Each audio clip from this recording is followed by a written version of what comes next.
Salamu alaikum jama'a. Da Allah ka kalli wani rashin imani wanda waɗannan 'yan bindiga suke yi, wanda suka sa kan mutum suka yanka kamar rago ne rashin imani, wanda kuma akan haka suke ikirarin cewa su musulmi ne kuma suke ikirarin da kuma kiran cewa aikin lada suke. To wannan abu ya yi matuƙar, wannan kisa da sojoji suka yi wa yaran Turji ya yi matuƙar fusata shi. Hakan ne yasa yake ta ɗaukar fansa ta hanyoyi daban-daban, wanda wannan yana ɗaya daga cikin hanyoyinsa na ɗaukar fansa.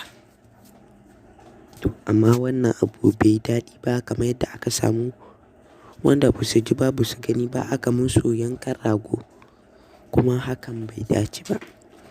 Muna fatan wannan hukuma ta sojin Najeriya ta tsaya tsayin daka don ganin cewa ta ƙwato haƙƙin waɗannan mutane da aka yi wannan ta'asa.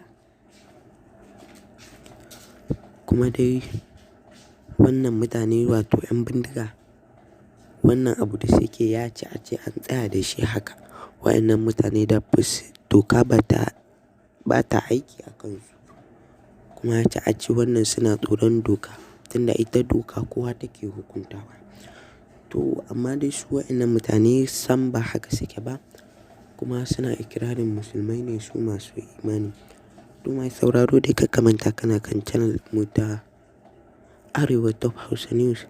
Ka danna mana subscribe, kana ka danna alamar ƙararrawa akan wannan bidiyo don ci gaba da kasancewa da shirye-shiryenmu da ma wasu da dama labarai na Kannywood da ma wasu daban duka a dai wannan tasha ta Arewa Top Hausa News. Mu haɗu da ku a wani bidiyo namu na gaba in Allah ya yarda.